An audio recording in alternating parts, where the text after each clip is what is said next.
talk to you about our economy, it is important that you understand the reasons for the policy measures I've taken to combat the serious economic challenges this nation had long faced.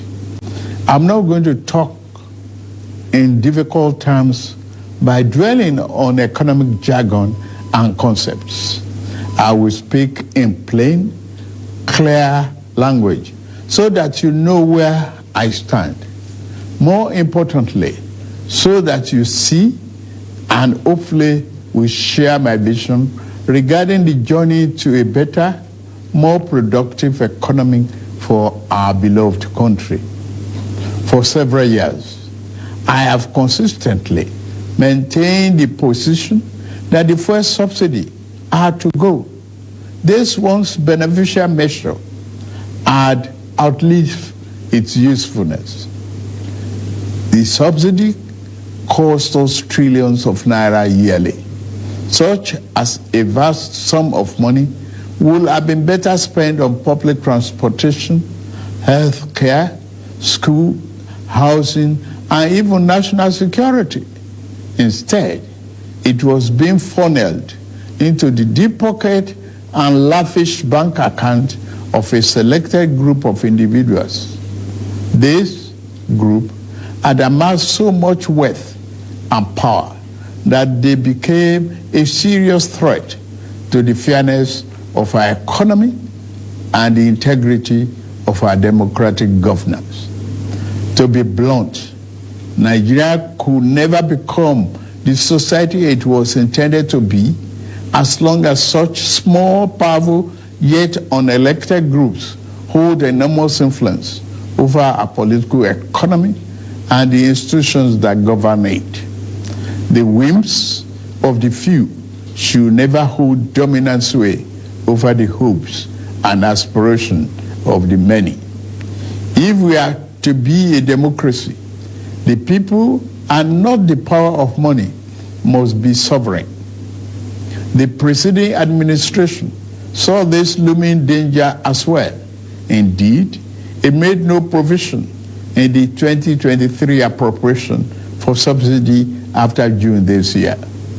Removal of this once helpful device that had transformed into a millstone around the country's neck had become inevitable.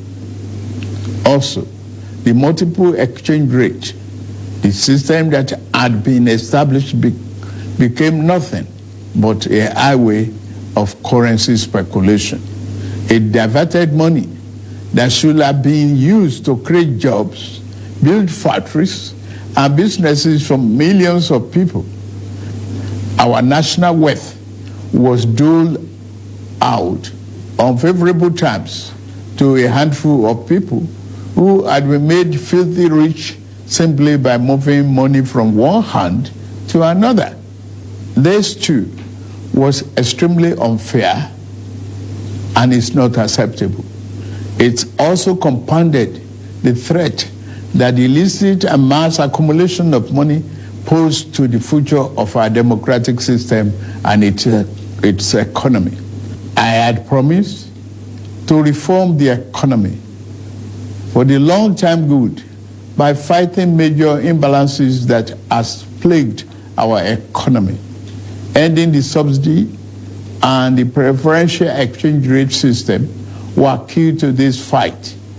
This fight is to define the fate and future of our nation. Much is imbalance. Thus, the effect in our economy immensely profited a tiny elite, the elite of the elite, you might call them. As we move to fight the flaws in the economy, the people who grow rich from them predictably will fight back through every means necessary. But we are ready. Our economy is going through a tough patch, and you are being hurt by it, I know. The cost of fuel has gone up. Food and other prices have followed it. Households and businesses are struggling. Things seem anxious and uncertain. I understand. the hardship you face. I wish there were other ways, but there's not. If there were, I would have taken that route, as I came here to help, not to hurt the people and the nation that I love so dearly. What I can offer in the immediate is to reduce the burden of current economic situation, which has imposed on all of us, most especially on businesses, the working class, and most vulnerable among us. Already, the federal government is working closely with states and local governments to implement interventions that will cushion the pains of our people across socio-economic brackets. Earlier this month, I signed 4 executive orders in keeping with my electoral promise to address unfriendly fiscal policies and multiple taxes that are stifling the business environment. These executive orders on suspension and deferred commencement of some taxes will provide the necessary buffers and headroom to businesses in manufacturing sector to continue to thrive and expand. To strengthen the manufacturing sector, increase its capacity to expand and create good paying jobs, we are going to spend $75 billion between July 2023 and March 2024. Our objective is to fund minimum of 75 enterprises with great potential to kickstart a sustainable economic growth, accelerated structural transformation, and improved productivity. Each of these 75 manufacturing enterprises will be able to access $1 billion credit at a maximum of 9% per annum, with maximum of 60 months repayment for long-term loans and 12 months for working capital. Our administration recognizes the importance of micro, small, and medium-sized enterprises and the informal sector as the drivers of growth. We are going to energize this important sector with $125 billion. Out of the sum, we will spend $50 billion conditional grant to 1 million nano businesses between now and March 24. Our target is to give a minimum of 50,000 each to 1,300 nano businesses owners in each of the 774 local governments across the country. Ultimately, this program will further drive financial inclusion by onboarding beneficiaries into the formal banking system. In like manner, we will fund 100,000 MSMEs and startups with $75 billion. Under this scheme, each enterprise promoter will be able to get between 500,000 and 1 million at the maximum 9% interest per annum and repayment period of 36 months. To further ensure that food prices and the items remain affordable, we have had a multi-stakeholder engagement with various farmers and associations and the operators within the agricultural value chain. In short and in immediate terms, we will ensure stable food are available and affordable. To this end, I have ordered release of 200,000 metric tons of grains from strategic reserves to households across the 36 states and FCT. To moderate prices, we are also providing 225,000 metric tons of fertilizer, seeding, and other inputs to farmers who are committed to our food security agenda. Our plan to support cultivation of 500,000 hectares of farmland, and all year-round farming practice remain on course. To be specific, 200 billion out of the 500 billion approved by the National Assembly will be disbursed as follows. Our administration will invest 50 billion each to cultivate 150,000 hectares of rice and maize. 50 billion each will also be earmarked to cultivate 100,000 hectares of wheat and cassava.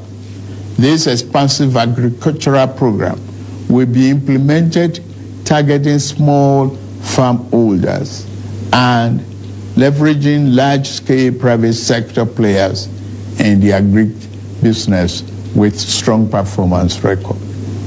In this regard, the expertise of developed financial institutions, commercial banks, and microfinance banks will be tapped in to develop a viable and appropriate transaction structure for all stakeholders.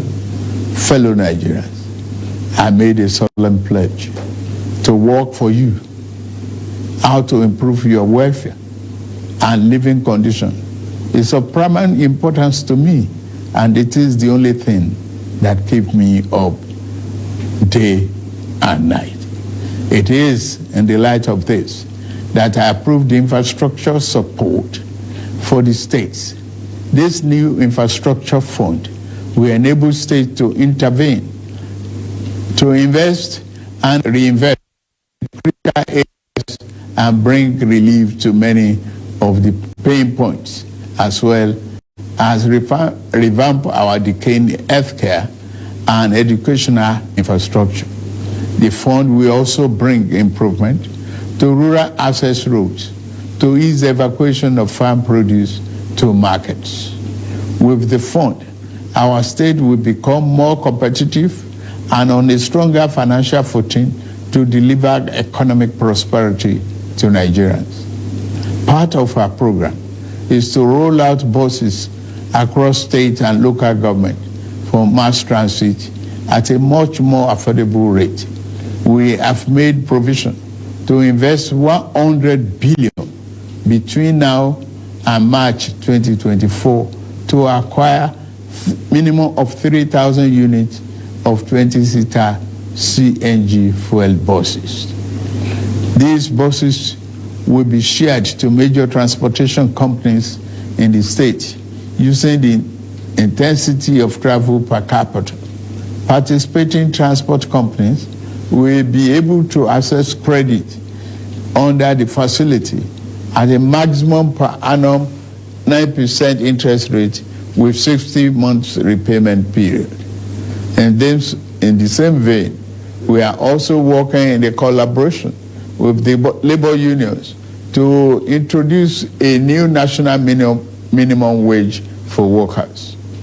I want to tell you, our workers, that this, your salary review is coming. Once we agree on the minimum wage and general upward review, we will make budget provision for it for immediate implementation. I want to use this opportunity to salute many private employers in the organized private sector who have already implemented general salary review for employees. Fellow Nigerians, this period may be hard on us, and there is no doubt that it's tough on us. But I urge you all to look beyond the present temporary pains and aim at the larger picture. All our good and helpful plans are in the works. More importantly, I know that they will work. Sadly, there was an unavoidable lag between subsidy removal and these plans coming fully online. However, we are swiftly closing the time gap.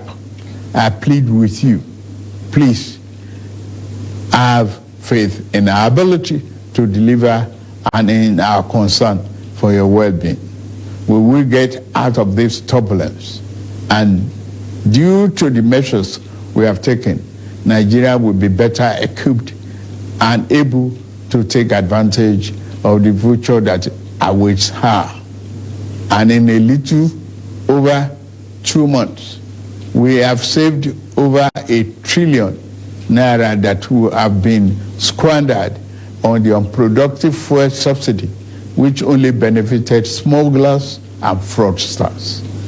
That money will now be used more directly and more beneficially for you and your families. For example, we shall fulfill our promise to make education more affordable to all and provide loans to higher education students who may need them. No Nigerian student will have to abandon higher education because of lack of money. Our commitment is to promote the greatest good for the greatest number of our people. On principle, we shall never falter. We are also monitoring the effect of exchange rate and inflation on gasoline prices. If and when necessary, we will intervene. I assure you, my fellow countrymen and women, that we are exiting the darkness to enter a new and glorious dawn. Now, I must get back to work in order to make this vision come true. Thank you all for listening, and may God bless Federal Republic of Nigeria.